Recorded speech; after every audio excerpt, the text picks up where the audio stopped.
Salam semuanya, kembali lagi dalam renungan bersama. Saya percaya setiap kita punya kabar yang luar biasa karena penyertaan daripada Tuhan kita Yesus Kristus sampai saat ini selalu ada bagi kita semua. Dan percayalah, pertolongan Tuhan tidak akan pernah berhenti bagi setiap kita yang percaya kepadanya. Nah, hari ini dalam renungan bersama saya ingin membagikan renungan dengan judul Bijaksana versus Bodoh. Bijaksana versus bodoh. Mari kita buka Alkitab kita dalam kitab Matius 25 ayat yang pertama sampai yang ke-13. Tetapi saya akan bacakan ayat yang pertama sampai ke-4, di mana Matius 25 memiliki perikop gadis-gadis yang bijaksana dan gadis-gadis yang bodoh. Nah, saya akan bacakan ayat yang pertama sampai yang ke-4 untuk setiap kita. Ayat yang pertama, pada waktu itu hal kerajaan sorga seumpama 10 gadis yang mengambil pelitanya dan pergi menyongsong mempelai laki-laki. Ayat kedua, 5 diantaranya bodoh dan 5 bijaksana. Ayat yang ketiga, gadis-gadis yang bodoh itu membawa pelitanya tetapi tidak membawa minyak. Ayat keempat, sedangkan gadis-gadis yang bijaksana itu membawa pelitanya dan juga minyak dalam buli-buli mereka.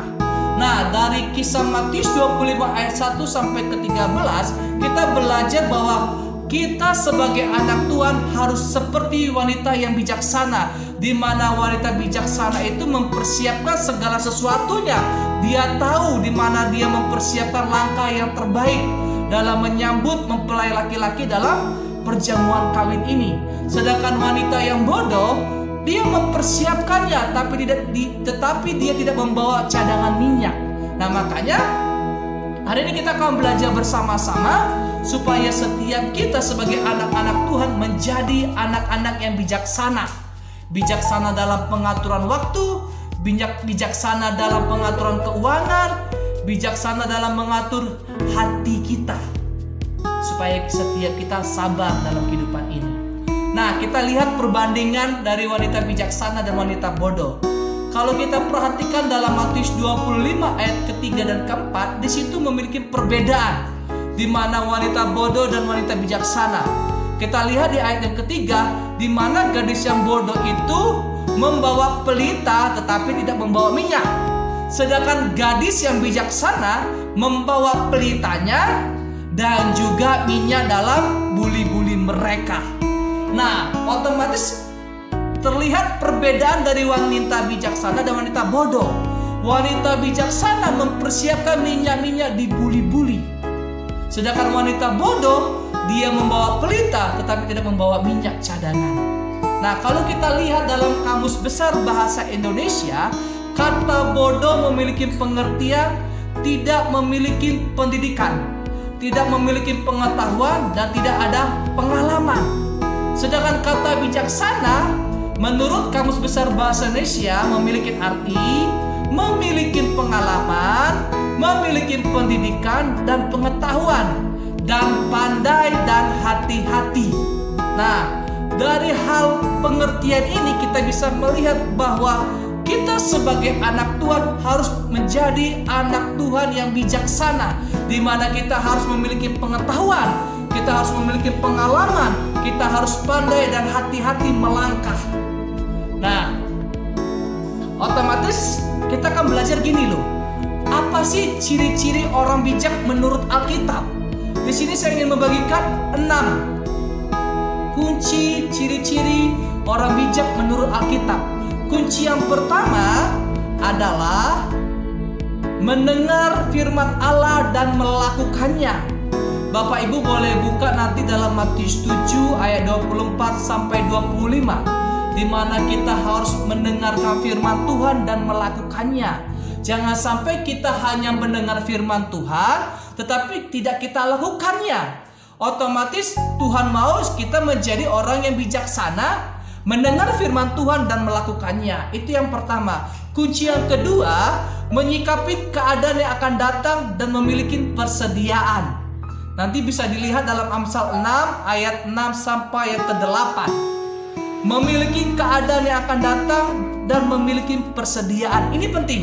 Kita tahu kita sebagai anak Tuhan punya keperluan, punya kebutuhan. Tetapi kita harus ingat dalam pengaturan keuangan kita, pendapatan kita harus bisa namanya menyisihkan sebagai cadangan atau tabungan. Karena kita tidak tahu apa yang terjadi ke depannya nanti.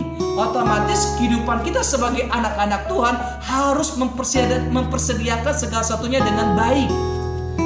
Kita tahu pendapatan kita berapa, kita atur. Dan kita harus memiliki namanya tabungan atau cadangan, supaya ketika kita tidak lagi ada keuangan kita bisa ambil untuk persediaan kita di masa-masa sulit. Nah, itu yang kedua. Kunci yang ketiga, memperhatikan langkah-langkahnya. Nanti boleh dibuka dalam Amsal 14 ayat yang ke-15. Nah, orang bijak pasti akan mengambil segala keputusan. Ketika dia melangkah, dia pasti memperhatikan langkah-langkahnya. Kebanyakan kita sebagai anak-anak Tuhan lebih mengikuti keegoisan kemampuan kita, sehingga kita tidak memperhatikan langkah-langkah kita, sehingga kita jatuh dalam segala suatu masalah. Nah, makanya kita perhatikan langkah-langkah kita, baik itu dalam dunia bisnis, rekan bisnis kita, buka usaha, kita harus perhatikan langkah-langkah kita. Apakah itu akan mendatangkan kerugian ataukah mendatangkan kebaikan? Nah, makanya kita harus perhatikan langkah-langkah kita. Nah, yang keempat kuncinya, menerima dan mengasihi didikan. Nanti boleh dibuka dalam kitab Amsal 19 ayat yang ke-20. Di sini kita akan belajar untuk setiap kita mau belajar menerima dan mengasihi didikan. Baik itu daripada orang tua kita, baik itu daripada gembala kita, baik itu daripada guru kita di sekolah, maupun orang yang lebih tua daripada kita. Belajar saat ini untuk mendengar dan mengasihi setiap didikan itu. Baik daripada siapapun itu, lebih baik kita mendengar terlebih dahulu dan merenungkannya. Supaya apa? Kita menjadi orang yang bijaksana. Orang bijaksana pasti akan belajar dari pengalaman dia, kesalahan dia. Tetapi biarlah kita menjadi orang yang lebih bijaksana, belajar dari pengalaman orang yang salah sebelum kita jatuh dalam pengalaman yang sama. Nah, makanya kita belajar menerima dan mengasihi didikan daripada setiap guru kita, gembala kita, orang tua kita. Itu yang terpenting. Nah, kunci yang kelima untuk menurut Alkitab menjadi orang yang bijaksana, yaitu takut akan Tuhan. Nanti bisa dilihat dalam Amsal pertama ayat yang ke-7. Di sini kita harus belajar untuk terlebih dahulu takut akan Tuhan. Takut akan Tuhan di sini memiliki arti kita mengasihi Tuhan dan kita mau belajar mengikuti setiap perintahnya, bahkan kebenarannya di dalam Alkitab. Nah, kunci yang ke-6 ini yang terakhir, kita harus rendah hati dan tidak sombong. Nanti bisa dilihat dalam kitab Amsal 11 ayat yang kedua, dikatakan bahwa kita harus rendah hati dan tidak sombong. Orang yang bijaksana akan penuh dengan pengetahuan, akan penuh dengan pengalaman. Otomatis kita harus tetap seperti padi yang berisi, semakin menunduk, semakin merendah hati dan tidak sombong. Karena gini, siapakah kita di hadapan Tuhan? Segala sesuatu daripada Tuhan. Pengetahuan kita daripada Tuhan, kemampuan kita daripada Tuhan. Otomatis Tuhan mau setiap kita, ketika kita semakin tinggi, ketika kita semakin memiliki banyak pengetahuan, biarlah kita memiliki hati yang rendah hati dan tidak sombong. Itu yang terpenting. Nah, makanya 6 kunci ini supaya kita menjadi orang yang bijaksana, mari kita sama-sama kita lakukan. Supaya apa? Setiap kita menjadi anak-anak Tuhan yang bijaksana, bukan menjadi orang yang bodoh. Karena kita tahu kita berjalan dengan Tuhan, otomatis hari-hari ini yuk sama-sama kita belajar untuk menjadi orang yang bijaksana. Baik dalam pengaturan waktu, baik itu pembagian dalam pendapatan keuangan kita harus atur dengan bijaksana. Dan yang terpenting, bagi waktu hati kita untuk kita bisa mengasihi keluarga kita, mengasihi sahabat kita, dan mengasihi banyak orang. Nah, demikian firman Tuhan bisa saya sampaikan dalam renungan bersama ini. Biarlah renungan ini bisa menjadi berkat bagi setiap kita. Sampai jumpa lagi, Tuhan Yesus memberkati.